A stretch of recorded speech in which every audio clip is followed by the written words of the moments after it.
Welcome to HFY Stories. Please subscribe to the channel. Your one click means the world to me. The first tungsten rod missed the Osprey by less than 40 meters. Its wake hit us like a hammer, rolled the freighter onto her side, and turned every warning light in the cockpit red. Arthur Cole did not flinch. I remember that because 6 days earlier I had hired him for the opposite reason. I wanted a pilot who would attract no attention, ask no questions, and take 3 chits a day to fly illegal cargo into the Corvus quarantine sector. At the time, that seemed like the dangerous part. I met him in a station cantina after a broker pointed toward a man sitting alone with a clear drink and an old canvas jacket. Arthur Cole. He raised pale grey eyes. I'm Abigail Hayes. I need a pilot. Corvus run. No beacons. What's the rate? 3 a day. 4. 3, and you never ask what's in my hold. He stood, fine. That should have made me suspicious. The Osprey was a patched freighter with a delayed port thruster, a temperamental containment field, and enough exposed wiring in the cockpit to frighten most licensed pilots. Arthur sat down, touched half a dozen controls, and completed pre-flight before I had fastened my harness. You skipped diagnostics, I said. Already found the fault. What fault? Port thruster delay, 3 seconds, navigation compensates. He eased the Osprey out of Dock 42 as if the ship weighed nothing. No scraping, no correction burn, no panic when 2 cruisers crossed our departure lane. He simply found the empty space between them and put us through it. My mechanic, Toby, was fascinated. Wyatt, my cargo master, hated him by the second day. Arthur ate alone, slept in the pilot's chair, and answered questions as if words cost money. Once, during night cycle, I stepped into the cockpit while he appeared asleep. My boots squeaked. His hand snapped toward an empty place at his hip before his eyes opened.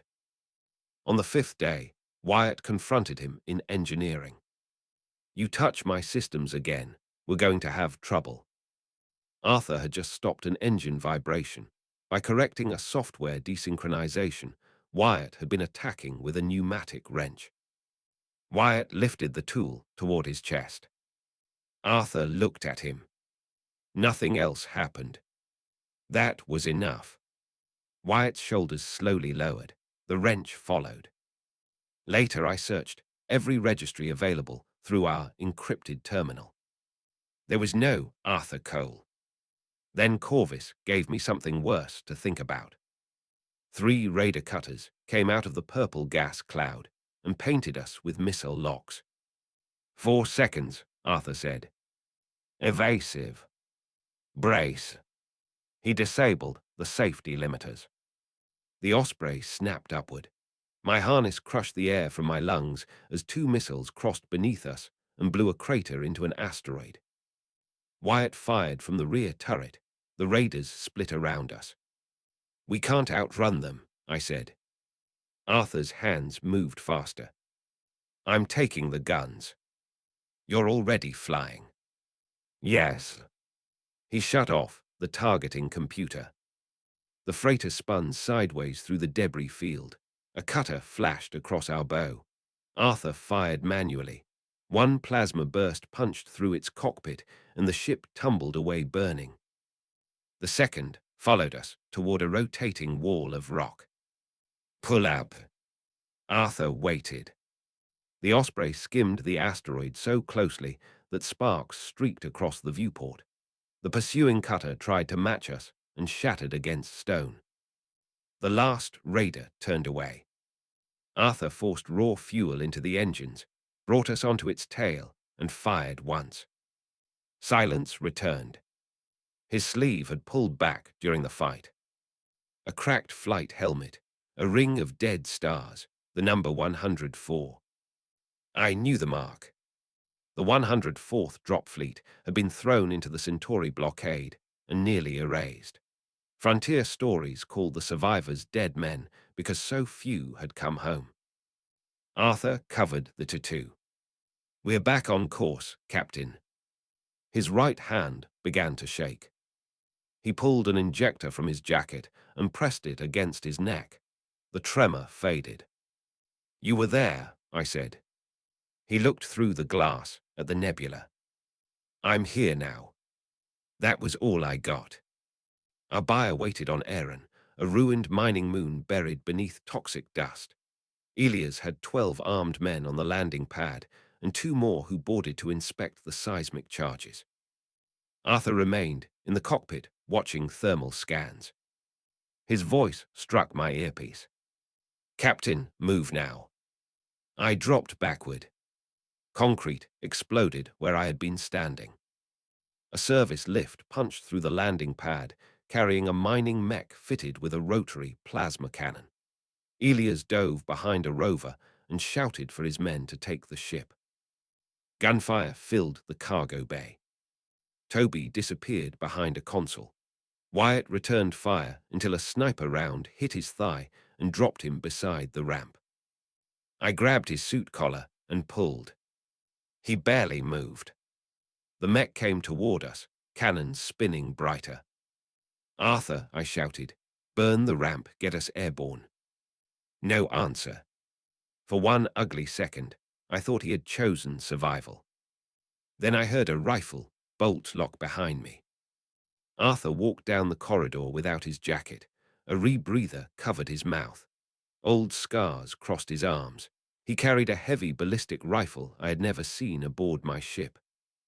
"Get Wyatt inside," he said. He stepped past me into the open. 2 shots cracked through the storm. The sniper disappeared from the gantry. The mech fired. Arthur went toward it. He slid beneath the plasma sweep, reached its left side, and drove 3 rounds into the exposed knee assembly. The leg collapsed. The machine slammed forward hard enough to shake the pad. Arthur climbed onto it. He fired repeatedly into one small section of cockpit armor until the glass failed. The mech stopped moving. Elias' men lost whatever courage they had brought with them. Arthur moved through the dust with terrifying control. He fired only when someone raised a weapon. One attacker dropped behind a rover. Another threw his rifle away. Elias ran for the outpost doors. Arthur stopped. One shot struck Elias' mechanical shoulder and spun him into the dirt. The remaining men fled. When Arthur returned, there was no triumph on his face. He knelt beside Wyatt. "Clamp the leg above the wound. Seal it before we lift." I stared at him. "Orbital batteries will have seen the heat spike," he said. "We need to leave." Minutes later, we were above the clouds. That was when the tungsten rods came down. Arthur killed our engines instead of dodging. "What are you doing?" "The batteries predict velocity." 6 glowing projectiles tore past. Their kinetic wake rolled us violently, but Arthur used the spin, waited for the nose to face open space, and slammed the drives to full power. He entered a jump solution before the computer finished calculating. "That path isn't cleared." "I know." He pulled the lever. The stars stretched, the alarms vanished, and we escaped. Then Arthur's body locked. His hands became rigid claws. His jaw clenched. The injector in his pocket was empty. I dragged a nerve blocker from the emergency medical panel and pressed it into his neck. For 5 seconds, nothing happened. Then he collapsed over the console and drew one huge, ragged breath. When he woke hours later, Wyatt was stable and Toby was trying not to shake. I made Arthur sit across from me in the mess. "I scanned you while you were unconscious," I said. "Your nervous system is full of military wetware." He looked down. The 104th was modified. "Yes." And after the war, the coalition stopped supplying the drugs that kept those implants under control. His thumb moved across a scratch in the tabletop. "We were useful until peace made us embarrassing." What happens without the dampeners? If I fight, the system burns faster. And if you do, he raised his eyes. It burns slower. That answer hurt more than anything I had seen on Aaron. I leaned forward. You could have left us. Why didn't you? Arthur stayed silent for several breaths. Because you gave me a job that had nothing to do with hurting anyone. The ventilation fan clicked overhead. He continued quietly. You put me in a pilot's seat and left the rest of me alone. The kid kept appearing with that burnt brew. Wyatt shoved at me because, to him, I was just another tired hire. His hands tightened together. For years, people have only valued what the war built into me. On that ramp, nobody ordered that part of me awake. I chose to use it, and I chose who I was using it for. I could not think of anything clever to say. So I pushed my cold coffee across the table. Arthur wrapped both hands around it. 3 days later, we reached Kessler Station. We sold the cargo, repaired the loading ramp, got Wyatt proper treatment, and bought enough black market dampeners to give Arthur time. On our final night in port, I found him alone in a bar. I slid a data chit across the table. Your share. He looked at it. Contract's finished. I know, I'm offering another. His eyes narrowed slightly. Legal cargo, agricultural processes, Vega run, boring work. You understand what happens if the coalition identifies me. I understand. Then why keep me? Because I need a pilot. He looked through the reinforced window toward the Osprey. After a while, he picked up the chit. Processors need stable temperature control. I smiled. Tell Toby. 2 hours later, I climbed into the cockpit. Arthur was already at the controls. A fresh cup of Toby's terrible coffee sat beside his hand, while Doc 42's outer doors opened ahead of us. For once, he did not watch the exits. He watched the stars.